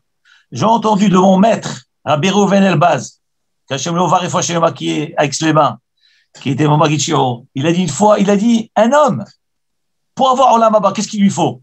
Il doit étudier toute la Torah, les 613 mitzvot de la Torah, il doit toute sa vie se battre pour être Mekayem, tout ça pour avoir Olam Haba. Une femme, on épluche des pommes de terre pour son mari, et là déjà sans Olam Haba. Vous imaginez pourquoi? Parce qu'elle fait son travail correctement. Son travail, c'est de préparer à manger à son mari, c'est d'élever, éduquer les enfants. Et bien pour ça, elle a le Olam Haba. Que pour ça déjà. Alors que nous devons nous battre toute la vie pour avoir le Olam Haba. On voit de là celui qui contribue. Encore un dernier mot, et après, si vous avez des questions, parce qu'on est déjà à la fin de l'heure. Ici, il y a marqué Yemin Hashem Edare Bakoah, Yemin Hashem Tiratz Oyev. Voilà, je vous lis le pasuk. On décrit la force de Hashem. Il est marqué dans le verset Yemin Hashem, la droite de Hashem, Nedari, elle est forte, Bakoah dans la force. Yemin Adonai Tiratz Oyev.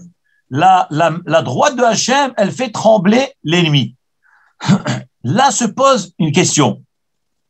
Kaviachol, lorsque la Torah nous décrit la force de Hachem, elle nous parle le bras de Hachem, la droite de Hachem, ainsi comme parce que pourquoi Rashi, le Ramban, ils disent mais comment se fait-il que la Torah parle des formes physiques, mais Akadosh Baruch Hu ni en lo gouf velo demut hagouf, Hachem inani ni corps ni forme de corps. Pourquoi lorsqu'on parle de sa force, on a besoin de parler du bras de Hachem, Etzba Elokim, le doigt de Hachem, Yad Hachem, Yemin Hachem, la droite de Hachem, mais Hachem il y a ni droite, ni gauche, ni doigt, ni pas doigt, ni forme, ni semblable de forme. Comment se fait-il que la Torah nous parle de cela?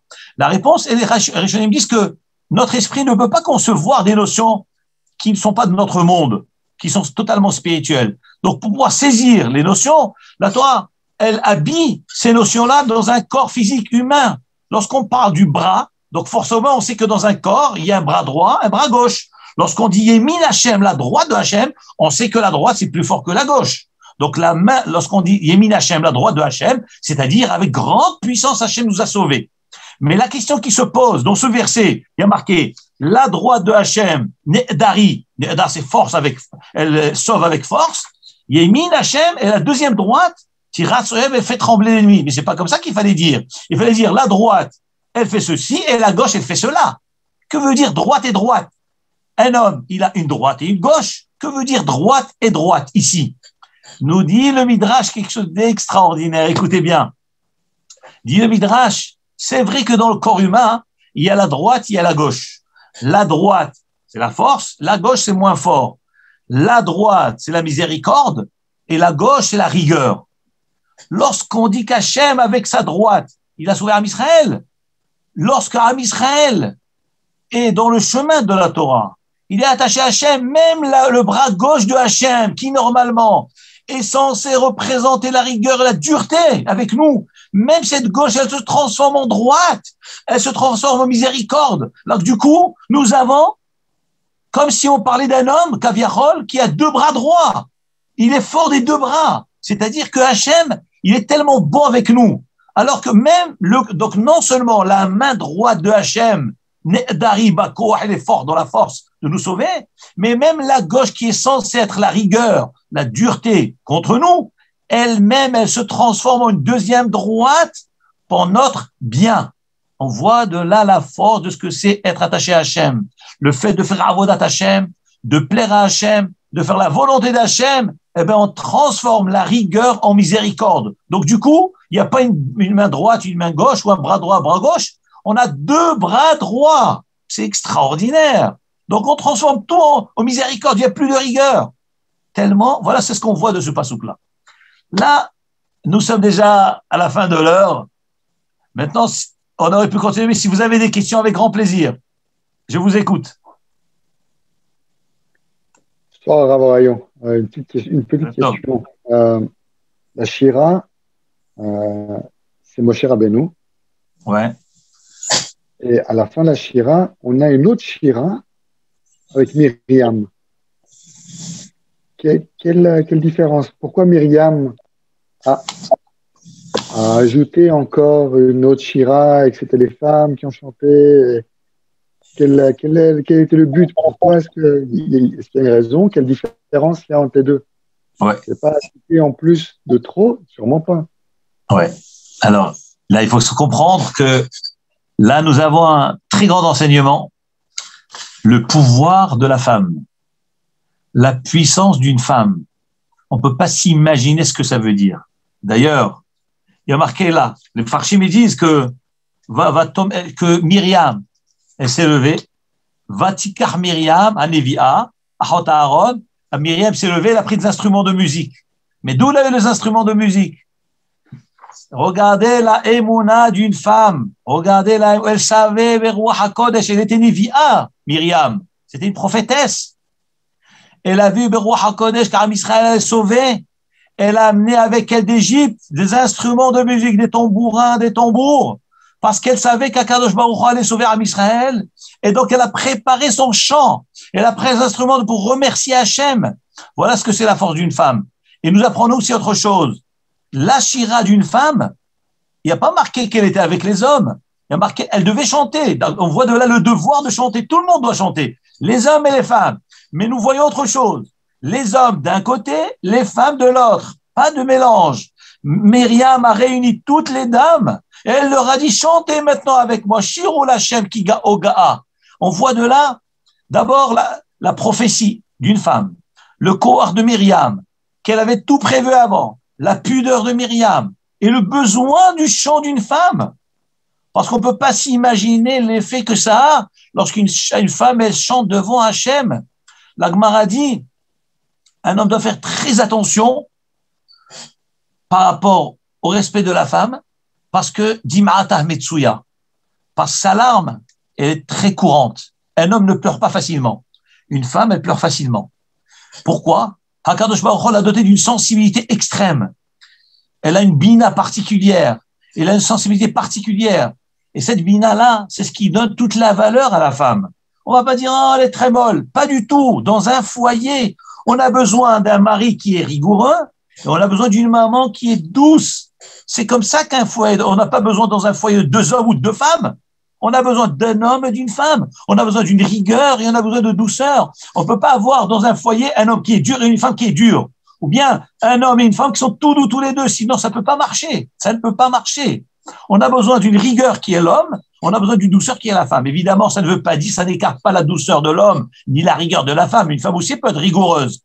Mais la sensation d'une femme, la sensibilité d'une femme est très particulière. Vous savez, j'ai vu quelque chose d'extraordinaire qui est rapporté dans le Ramban. Le Ramban à la Torah, dans la paracha de Shelach Lecha que nous allons lire dans les semaines à venir, lorsque le béni Israël s'approchait d'Eretz Israël et qui devait envoyer des explorateurs, alors on a demandé à Moshe Rabbeinu, on voulait envoyer des explorateurs. Et après, il y a eu la catastrophe, que les explorateurs sont revenus, ils ont parlé du mal d'Eretz Israël. Et le Ramban dit, eh ben, l'erreur qu'il y a eu, c'est qu'on a envoyé des hommes. Et à cause de cette erreur, qu'est-ce qui s'est passé? Ils sont venus, ils ont découragé tout le peuple, et ils ont pleuré toute cette nuit-là. Et Hachem a dit, puisqu'ils ont pleuré des larmes qui ne sont pas justifiées, eh ben, je vais fixer que ce jour-là, ça va être des larmes pour toute l'histoire du peuple juif. C'était la nuit de Tisha B'Av. Il y a eu destruction du premier, du deuxième temple, plein de malheurs. Tout ça à cause des Meragelim. Et ça s'est passé le 9 Av. Dit le Ramban, tout ça pourquoi? Parce qu'on a envoyé des hommes. Si on avait envoyé des femmes exploratrices, on n'aurait pas eu ce problème. Pourquoi? Parce qu'une femme, elle a l'amour d'Eretz Israël. Elle parlerait jamais du mal d'Eretz HaKodesh. Une femme est sensible, elle a une émouna trop forte, plus forte que l'homme. La émouna de la femme est beaucoup plus forte que l'homme. Et quand une femme, elle fait une tfila, ça perce les cieux. Les larmes d'une femme, ça perce les cieux. On peut pas s'imaginer ce que c'est la puissance d'une femme. Donc voilà pourquoi la Torah nous parle de Myriam, de la prophétie de Myriam et du chant de Myriam. On peut pas dire, écoute, nous sommes des hommes, nous allons chanter. Non, les femmes doivent rester à la maison. Comment ça, elles restent à la maison? Mais Akadosh Baruch Hu, il aime les tfilot, les tzadkaniyot, les chasdaniyot. Et regardez le Midrash, dans Sefer Bereshit, il dit, pourquoi Hachem a fait que les imahot étaient stériles? Comment c'est possible? Les matriarches qui représentent le peuple juif sont stériles. Tout ce que nous avons, c'est grâce à elles. Comment ça se fait qu'elles étaient stériles? Rachel était stérile, Sarah était stérile, Rivka stérile. Dit le Midrash, Hakadosh Baruch Hu mit'avel itfilatem shel tzadikim, Hakadosh Baruch Hu, il envie les prières des tzadkaniyot, parce qu'il sait que ces imahot, elles vont pleurer devant Hachem. Et Hachem, quand tu vois un être, une créature qui verse des larmes devant lui, eh ben, il donne tout. Il donne tout. Et pas seulement pour elle. Parce que le monde a besoin de tenir. Donc, Hachem, il a besoin des larmes des tzadkaniyot pour sauver le monde entier. Quand une femme, elle verse des larmes pour l'âme Israël, tout le monde est sauvé. Il y a un midrash terrible, terrible. Mais bon, on n'a pas le temps de parler tellement de ça. C'est Rachel Imenu. Rachel mevaka al baneha. Il y a marqué pourquoi Rachel Imenu a été enterrée sur le chemin de Bethléem. Pourquoi? Toutes les imaot sont enterrées à Me'arat Marpella. On aurait pu l'amener, l'enterrer là-bas. Et alors, Yaakov Avinu a dit à ses enfants, ne, faut pas m'en vouloir que j'ai pas enterré votre mère avec les patriarches. Pourquoi? C'est mi pian voua, Hakadosh Baruch Hu m'a dit beruach hakodesh qu'elle devait être enterrée là-bas. Pourquoi? Eh bien, regardez, c'est incroyable. Le Midrash dit, quand Yosef Hatzadik, ses frères l'ont pris, ils l'ont emmené pour le vendre. Donc, ils l'ont vendu. Et sur le chemin de la route, il s'est arrêté sur le kéver de sa mère. N'oublions pas que sa mère, il est en chemin de Bethléem. Et Yosef Hatzadik était conduit pour être vendu en Égypte. il met sur le kever, il pleure, maman, maman. Le Midrash dit, Rachel Imenu est sortie de sa tombe. Elle s'est mise sur la tombe. Elle a dit, mon fils, ne pleure pas, ne pleure pas.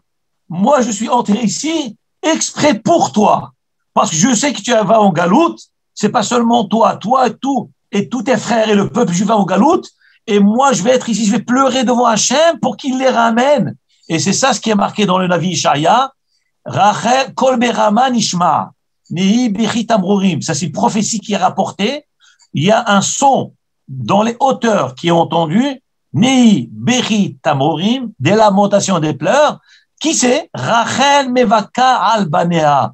Rachel qui pleure sur ses enfants. Mais Anna Linachem, elle refuse de se consoler. Elle dit Hachem, mais ramène mes enfants. Jusqu'à quand mes enfants vont souffrir?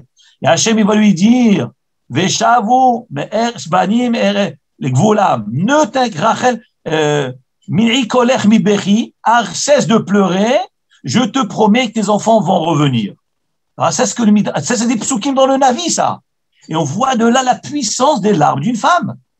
Et les larmes, c'est aussi lié au chant d'une femme, parce que quand on chante, c'est quoi? C'est pas juste on fait du folklore, pas du tout. Les chants dans la Torah, c'est profond, c'est très très profond. Et d'ailleurs, quand on chante, on est attaché, mais normalement les larmes sont censées couler d'elles-mêmes. Ça doit couler tout seul. Quand on comprend ce qu'on dit, mais on doit pleurer, mais pas pleurer de tristesse. C'est pleurer d'attachement à Hachem.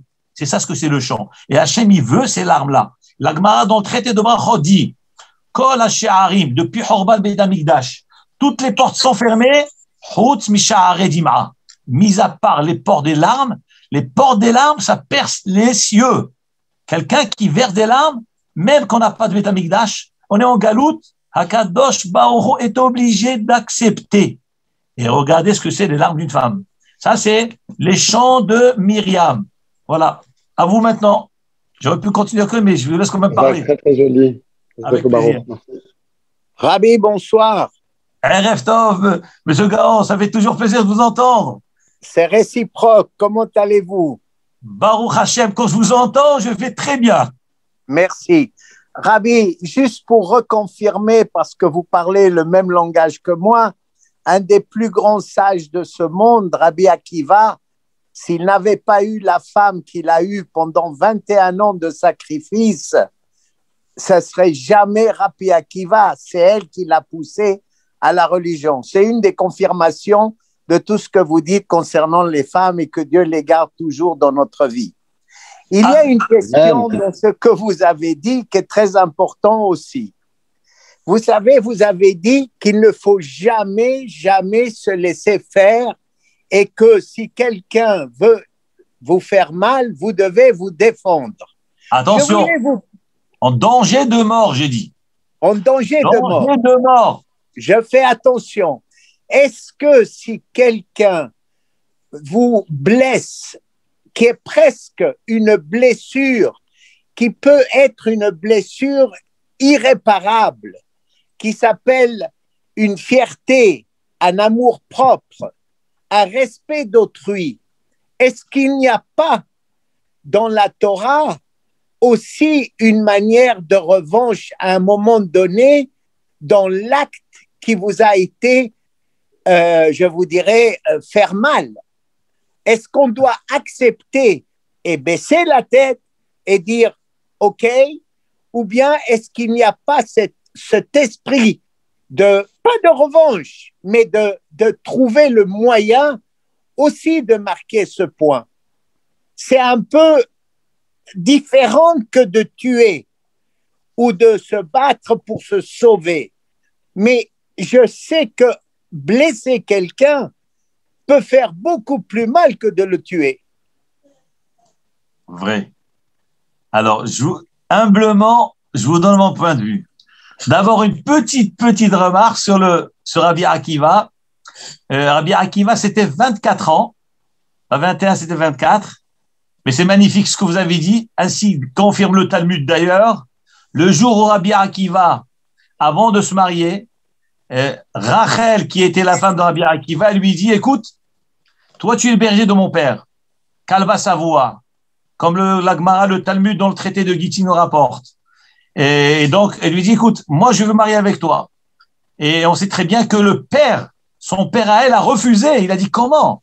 Je suis un des trois grands richards de Jérusalem. Toi, tu vas te marier avec mon berger, qui était ignorant. Il connaissait même pas une halakha. Il savait même pas qu'il fallait faire Birkat Amazon. Même pas, rien du tout, il connaissait.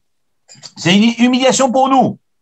Elle a quand même tenu à lui. Elle lui a dit à Rabbi Akiva. Alors le père lui dit, le père de Rachel lui dit, si tu te maries avec lui, je fais un vœu à Neder que tu n'auras pas un centime de toute ma richesse. Tout sera entièrement interdit pour toi. C'est comme un Neder. Et bien malgré tout, comment ça se fait qu'elle s'est mariée avec lui? Elle lui a demandé, si tu t'engages à étudier la Torah, je me marie avec toi.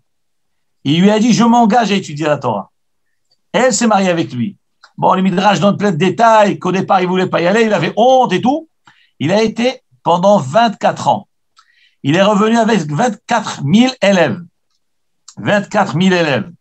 Et il revient, et à son retour, il revient à sa ville. Et les gens ne l'ont pas reconnu. Son beau-père ne l'a pas reconnu. Et les gens se sont à sa rencontre pour le voir, l'honorer, le grand Rav, le grand Dayan. Et voilà qu'une dame s'approche de lui. Ses élèves l'ont repoussé. Éloignez-vous, madame. Qu'est-ce que vous approchez du Rav? Vous n'avez rien à faire ici. Vous savez qu'est-ce qu'il leur a dit? Poussez-vous. Ce que j'ai, moi, et ce que vous avez, vous, c'est grâce à elle. C'est grâce à elle que moi et vous, les 24 000 élèves, laissez-la passer. C'est ma femme. C'est extraordinaire. Est-ce que vous ne croyez pas, Rav, qu'à cause de ces réactions de ces élèves, parce qu'ils n'ont pas compris la profondeur, il les a perdus, puisqu'ils sont morts? Razak, j'entends très bien ce que vous dites. Il faudrait qu'on parle de ça. Il faudrait un cours en soi parce que c'est très profond. Parce que la Gemara nous dit qu'ils n'ont pas l'onahavu kavod zeba. Et d'ailleurs, on est en plein période là. C'est la période du Homer. Justement, on est en plein dedans. Exact. Et encore le plus étonnant, c'est que Rabbi Akiva lui dit Klal gadol batorah ve'ahavta l'reacha kamocha. Lui-même a dit une nouveauté qu'il faut aimer ton prochain que toi-même. Et voilà que lui qui enseigne cette loi-là, lui-même, il perd ses élèves. Comment c'est possible? C'est un cours en soi. C'est un cours en soi. La prochaine fois. Voilà. Je vais faire maintenant la parole de Rabbi Akiva. Mais je vois qu'on est sur la même longueur d'onde tous les deux. Effectivement. L'importance de la femme. Maintenant, vous avez demandé une deuxième question. Faut-il se défendre? Vous dites, on va pas appeler ça vengeance. Faut-il se défendre? Alors, d'abord une chose. Lorsqu'on a un différend avec quelqu'un, on a un accrochage avec quelqu'un, eh ben, nous, Chachamim nous disent que la meilleure des choses, d'abord, faut pas réagir tout de suite. Si on peut dialoguer avec lui après, en privé, s'expliquer avec lui, comprendre, parce que lorsque quelqu'un nous vexe ou nous fait mal, c'est que forcément, il y a eu quelque chose qui l'a dérangé. Donc, on va s'expliquer gentiment, calmement. Pourquoi tu m'as fait ceci? Pourquoi tu m'as fait honte? Pourquoi tu m'as réagi ainsi? Si on arrive à dialoguer, et très souvent, il y a des malentendus, des mauvaises interprétations d'un côté ou d'autre qui font ces discordes. Mais en réalité, quand on s'explique, après les gens s'excusent. Désolé, je ne savais pas que c'était comme ça. Donc au lieu de supposer les choses, quand il m'a agressé, je vais lui rentrer dedans. Pas du tout, on va rester calme, serein, trouver un moment calme. On va l'appeler au téléphone, allô, bonjour, ou bien l'idéal face à face. Écoute, en fait, je sais que tu es contrarié, ça m'a blessé, mais dis-moi, si j'ai fauté envers toi, dis-moi, qu'est-ce que tu m'en veux? Oui, ça c'est la partie diplomatique, Rabbi. Moi, ce que je veux, c'est une réponse un tout petit peu plus sec. Est-ce que oui ou non, on arrive à l'intérieur de soi-même à se dire, OK, il m'a fait mal. Je ne parle pas du dialogue et de trouver un accord, parce que ça, c'est ce qu'on appelle la diplomatie, et que Dieu vous garde, vous êtes un fantastique diplomate. Là où moi, je suis beaucoup plus sévère dans ce que j'appelle le sentiment presque d'insulte par rapport à quelqu'un d'autre, donc c'est presque le poignarder, lui faire mal, pas physiquement, parce que c'est pas toujours physique, mais la langue et la parole ou l'acte est beaucoup plus fort des fois, et vous le savez, que simplement une parole, parce que la parole s'envole, mais l'acte en lui-même de ce qui a été fait est beaucoup plus dur. Et c'est pour ça que je dis, a-t-on le droit de se venger ou au moins de corriger la personne, que ce soit en parole, en acte, ou bien à un moment donné dans l'existence. C'est là où est pour moi un élément important. Est-ce qu'on doit jouer, je dirais, à l'autruche et mettre la tête en bas quand il y a cette situation, ou bien l'affronter? C'est simple, pas trop compliqué. Très bien. Alors, je vais aller direct à ce que nos sages nous enseignent. Et après, évidemment, il faut le digérer, ce que je vais vous dire. Il faut digérer. Donc, il ne s'agit pas de l'autruche qui met la tête dans le sable. Pas du tout. Il s'agit de relever la tête, au contraire. Et je vais vous dire de quelle façon on la relève. Nous disons 3 fois par jour dans la prière. Donc, soyons attentifs à ce que nous sortons de notre bouche dans la prière.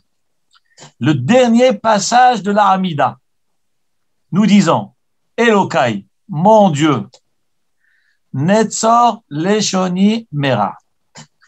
Netzor, préserve ma langue du mal. Vesiftotai, et mes lèvres, Midaber Mirma, de ne pas parler de ruse, de ne pas rouler mes habits. Je continue. Vnafshi, Kalelai Nafshi Tidom. Je traduis. Velim Kalelai.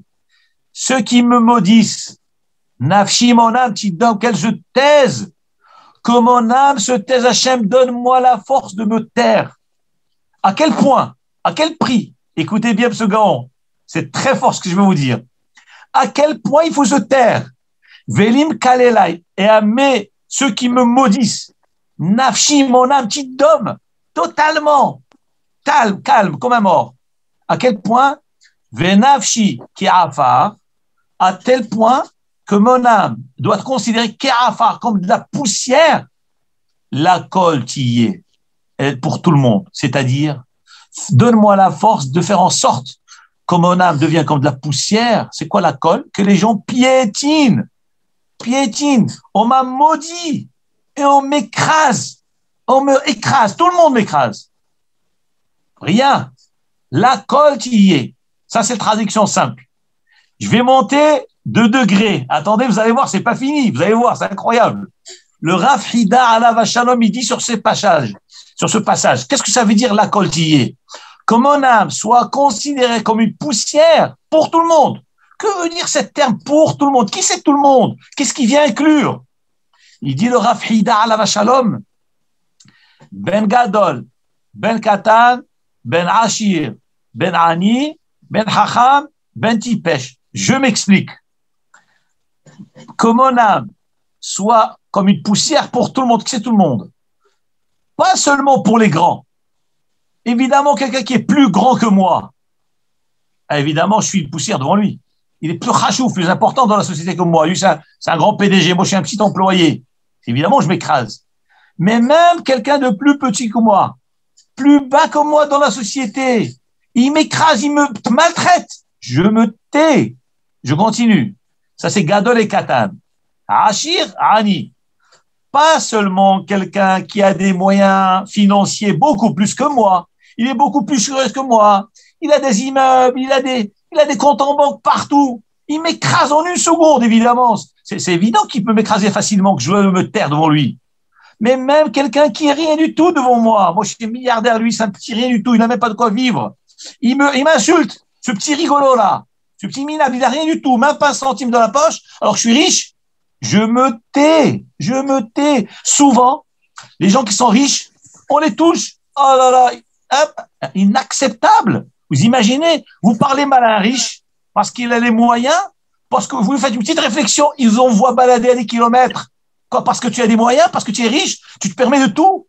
Il y a la Torah qui compte. Vous comprenez? Donc le Rav Hida, il dit, grand et petit, pas seulement qui est plus grand que moi dans la société, même plus petit que moi, je m'écrase. Maintenant, Achir et Ani. Pas seulement quelqu'un qui est plus riche que moi, qui a les moyens, donc je me tais devant lui, mais même quelqu'un qui est moins que moi dans les finances, il m'humilie, je me tais. Mer Hacham Ben Tipes, 3e catégorie du Rav Hida, pas seulement si c'est un homme super calé, super intellectuel, super intelligent, qui m'écrase, évidemment, je peux pas parler, j'arrive même pas à me défendre devant lui. Vous avez affaire à un philosophe. Il vous écrase avec ses termes, avec sa façon de parler. Donc évidemment, on s'écrase, mais pas seulement ça. Même quelqu'un que vous pouvez mettre dans la poche, il sait même pas parler, il sait même pas s'exprimer, il est bête comme ses pieds. Il nous dit la Torah, Venafshi Ka'afar, la kol, c'est quoi la kol? Il dit à Frida, tu te rabaisses pour tout le monde. Évidemment, on va pas chercher à se rabaisser. Mais si quelqu'un m'insulte, m'humilie, me fait honte, même si c'est un petit imbécile de rien du tout, je me tais. Je vais vous révéler maintenant un chidouche que j'ai dit, humblement qu'Hachem a eu pitié de moi et m'a dévoilé.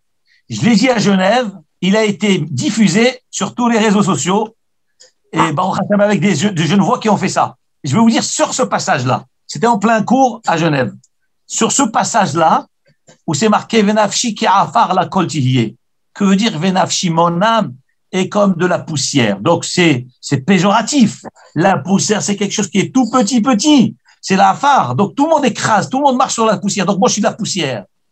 J'ai dit ce jour-là, je sais pas si c'est un jeudi soir ou un mercredi soir, que dans ce passage est cachée l'histoire de l'autruche dont vous êtes en train de parler. Vous dites l'autruche, elle rentre ta tête dans le sable. C'est vrai, tel que je vous traduis maintenant. Oui, nafshi ki afar, ma tête est dans le sable, on me marche dessus, vous avez raison. Mais dans ces mêmes mots de l'Autriche, le même sable, regardez ce qui est caché. Que veut dire afar? Le monde, il a été créé comment? À partir de quelle matière première? C'est la poussière, c'est les particules de terre et de sable. Les grands immeubles qu'il y a à Genève, à l'aéroport là-bas, aux États-Unis, ces immeubles, ils ont été montés comment? Par quelle matière première? C'est des particules de sable minuscules qu'on a collées ensemble, collées, agglomérées.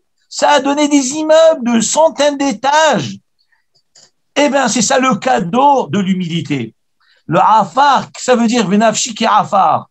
Mon âme, dans un premier sens, c'est comme la poussière de la terre où les gens piétinent. Mais ils ne savent pas que ce sable-là, c'est la matière première du monde. Venafshi ki afar. Mon âme, en réalité, elle est comme ce sable-là coltillé, qui est indispensable à tout domaine. Il n'y a pas de domaine qui n'a pas besoin de particules de sable. Dans le monde entier, on a besoin, dans les immeubles, dans les constructions, dans l'essence même de la Terre, l'essence même des astres et des planètes, on a besoin de ces particules-là. Et le monde, il tient grâce à cela. Ça veut dire que le bonhomme qui pense qu'il a la tête dans le sable, pas du tout, il a la tête dans les sphères, parce que il devient le plus grand de toute l'humanité. Mais il faut être capable de résister, de ne pas craquer. Au moment où on vous écrase, vous avez Emouna B'Hashem, vous avez confiance en Hachem, que tout ce qu'Hachem envoie, ça vient de lui. Personne ne peut vous faire du mal si le maître du monde ne l'a pas décidé. Si quelqu'un vous brise le cœur, sachez, Monsieur Garon, ce n'est pas de lui, ce n'est pas de vous, c'est Hachem qui l'a décidé.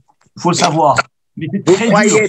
Vous croyez pas qu'il y a aussi le Aïnara et le mal, parce que dans le monde, vous avez le bien et le mal.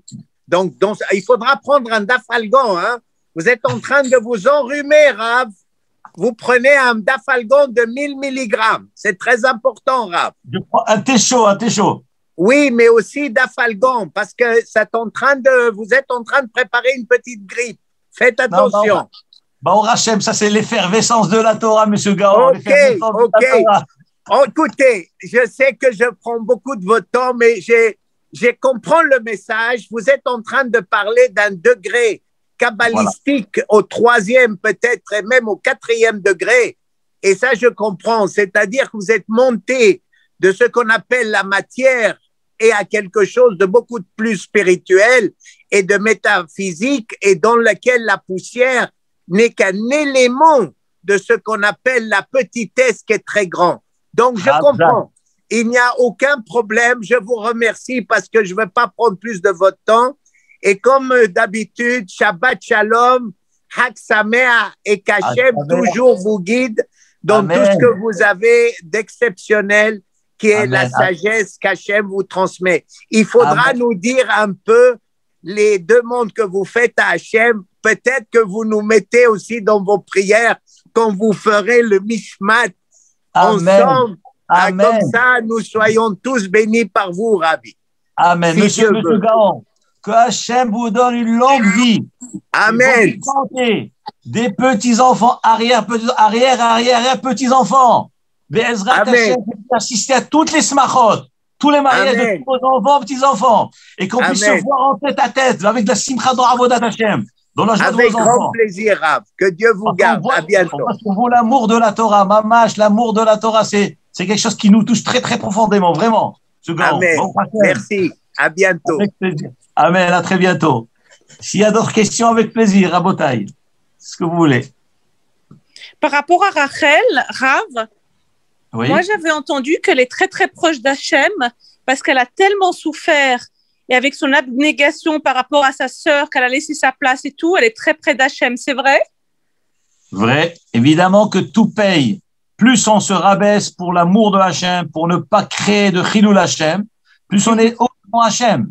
C'est comme ça que ça fonctionne. Tout celui qui veut être grand ici sur terre, il aurait été tout petit devant Hachem. Mais celui qui est tout petit ici, eh ben, devant Hachem, il est très grand. La preuve que nous avons, eh ben, j'avais entendu le nom du grand rabbin de France, Alain Shalom, Rav Sitruk. Il avait dit une fois, quelle est la meilleure qualification que nous avons donnée à l'homme le plus grand du peuple juif, qui est Moshe Rabbeinu? Quelle est la plus grande qualité qu'on lui a donnée? C'est Anav Chazak, monsieur Abadi. Ve'ish Moshe Anav Me'od Mikol Adam. Moshe Rabbeinu, c'était l'homme le plus humble. C'est-à-dire que, qu'est-ce qu'on appelle un homme très grand? C'est un homme qui est très petit. Très petit. On est dans un monde qui est à l'envers. D'ailleurs, la Gemara nous raconte l'histoire d'un Rav qui est décédé. Il est revenu à la vie. Et alors, son père lui demande, qu'est-ce que tu as vu là-haut? Il a dit, j'ai vu là-haut, Elyonim, les matav et tahtonim, les mala. Je vous traduis ce qu'il lui dit à son père. Il dit, papa, tu sais ce que j'ai vu là-haut?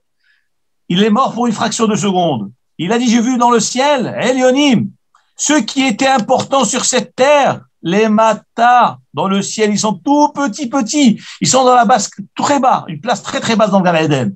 Vetahtonim les ma'ala. Et les gens qui sont humiliés sur cette terre, qui sont très bas, on regarde même pas dans la rue.